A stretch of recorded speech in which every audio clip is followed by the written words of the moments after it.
So here we are in Revit, and I'm going to take the part of an architectural designer, and I'd like to place a component that's been shared with me by my manufacturing partner via Informed Design. So I'll come up here to the Informed Design plugin, and I'll choose Product, and I'll browse to the location of the product that's been shared with me. So here's the product I want to insert. I'll select the product, and I'll choose Open. Now I've seen that my manufacturing partner has given me a number of options that I can configure and choose the version of this design that suits my project the best. So I can change the run height, I can change the run length, and I've got this option here to add a return, so I can add a return onto the front or the back. And when I add a return, I can also change the length of that return. Now I can also choose to change the type of fixing option. And finally, if I come down here, I can see my manufacturing partner has given me the option to change from a primary representation. And that just means it's the full manufacturing level of detail. All the nuts and bolts are included. So I'm going to change here to the simplified version. So the simplified version has been created by the manufacturer, and the simplified version has reduced the part count, has reduced some of those small features, those tiny engineering fillets that we don't need, just to keep the Revit model performant. So once I've selected my options, I then come over here and I would click Generate. And what's happening in the background is the information that I've put in is now being sent to the Informed Design service, and the Informed Design service is going to take the inventor model that's been created by the manufacturer, it's going to make the changes to those parameters, and then it's going to deliver an RFA file to me that I can use inside Revit. Now, while I'm waiting, I can come up here to the Select tab, and I can see that there are a number of variants that have already been generated for this product. So whenever anybody anywhere in the world that has permission to access this product creates a variant, the variant they've created would appear in this list. And in fact, I can see that there's a variant down here that would do me. So I can actually just select this pre-configured variant, and I'm going to take this variant, I'm going to choose Insert, and this will be inserted for me just like any standard Revit family. So I can place this in here, and I can see my components being added in here in 2D and 3D, and it's also been added to the schedule below. And if I look at the type, some of the information that the manufacturer has shared with me has been baked into this model. So not only can we see standard things like the model number and manufacturer, but we can also see some of the information that's been shared, like that simplified model state, the return type, and the overall dimensions. So let's imagine now that we're a manufacturer, and as a manufacturer, we would like to know which variants have been chosen on this project. As an architectural designer, I'd like to make sure my manufacturer has access to my Revit project. So I'll save this project, I'll publish latest to Autodesk Docs, and then I'll make sure my manufacturer has permissions to access this Revit project in the cloud.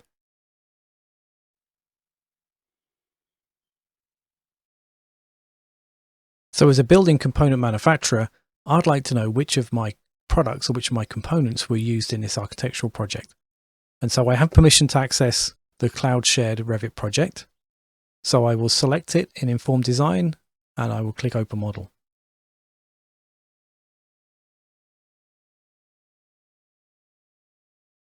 And here inside the model, I can see the various different versions of the balustrade that's been selected by the architectural designer. And I can go through the information that's available for each one, or I can just select them all, and I'm ready to generate outputs. Generate outputs is going to allow me to generate the outputs that were defined by the product manufacturer when they designed the model inside Autodesk Inventor. So I can see that I can pick the 2D drawing, I can pick the instance level bill of materials, and I can also pick an aggregated bill of materials. And then if I wish, I can also have some neutral file formats. I need to pick an upload location, and the upload location can be BIM 360, it can be Autodesk Docs, and it can be Fusion Team. I'm just going to stick with Autodesk Docs for the time being. I'm going to select my folder and pick Checkout. At some point in the future, there may be a token charge for Informed Design generating outputs, but currently there's no token cost, so we can just hit Submit Request. And we can see that from each of those variants, the Informed Design service is now generating the required outputs. the PDF, the CSV of the bill of materials, and any neutral file formats we requested. So in the past, as a product manufacturer, I may have had to manually select each variant that the architectural designer had specified. I would need to check that its configuration is something we can actually achieve in terms of manufacturability. I would then need to produce the drawing of each variant so I could produce a bill of materials, so I could then order the materials and then pass on that selection down into the manufacturing workshop where they could begin to cut and weld and build all these components. With Informed Design, generating outputs is an automated process, which means that I can simply hit run and then go away and do something else more useful. Now our outputs are generated, we can go to the upload location. I have that open for you here. And we can see that we have the outputs generated for each of our components. So we have the bill of materials for each component, and we also have the PDF drawing of each component. So as a product manufacturer, by providing an architectural designer with a much richer configurable asset, I also get the benefit that I can automate my process and generate the documentation I need for manufacturing based on the choices that have been made by the architectural designer. So as a building component manufacturer, how do I build these information-rich, configurable inventor models that I can then pass on to my architectural design partners? Well, it starts here in Inventor. Inventor is a mechanical design package. It's meant for designing things for fabrication. And it also has a great configuration engine. It's called iLogic. And in this case, I've built my configurable assembly, and I've also built a little iLogic form that I can use just to demonstrate to you today the configurations available. So you can see that we have the option to change the length, we have the options to change the height, and we can also add that return on there that we saw inside our Revit model, and we can change the fixing type. So if I apply these changes, we'll see the Inventor model reconfigure itself and build itself again using the rules that we've applied.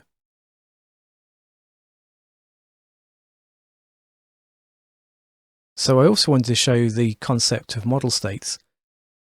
So we have a full manufacturing level of detail here. We have all the information built into the model we need for manufacture. Our architectural design partners may not want all that information inside Revit. Well, we can use something called model states inside Inventor to switch between a highly detailed model and a more simplified model. And these model states are built in by the manufacturer as they model each component. So in this case, we've reduced the number of components. We've maybe got rid of some holes that you don't need to see in the Revit model. We've got rid of things like small fillets and chamfers, which really don't add anything for an architectural plan set. Now let me reset this model.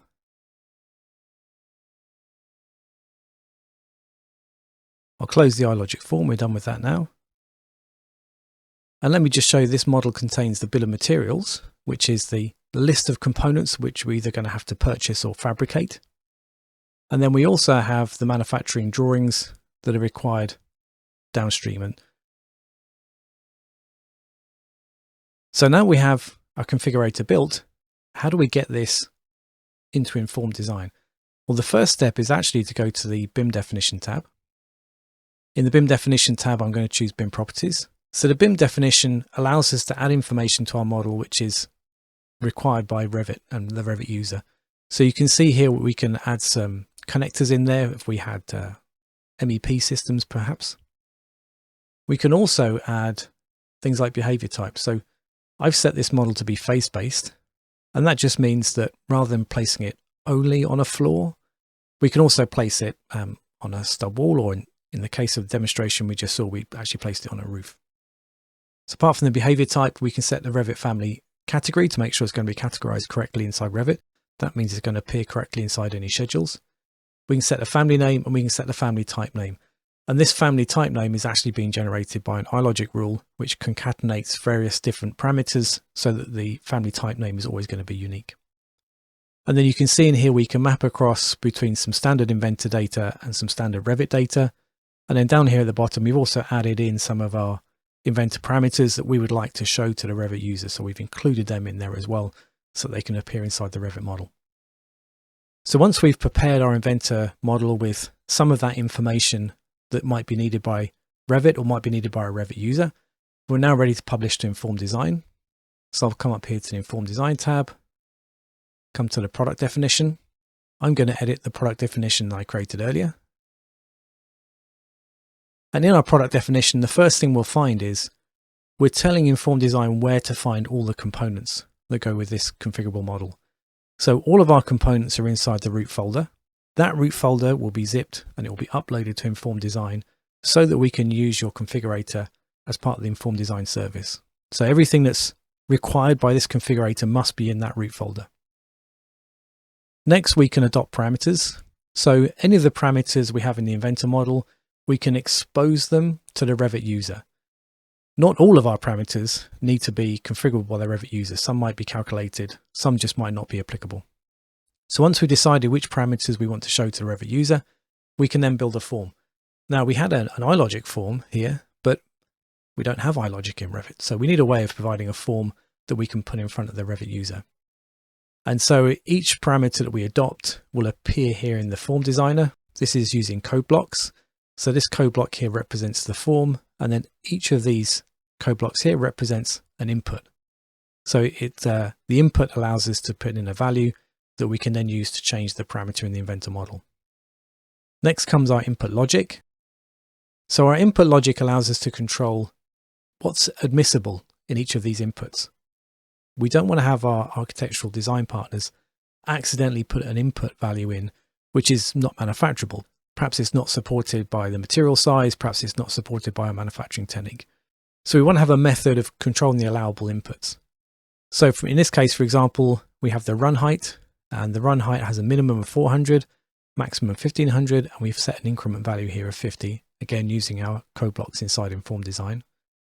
And we can see that in our form preview here, we have a run height, 400 is a minimum, 1500 is maximum, increments of 50.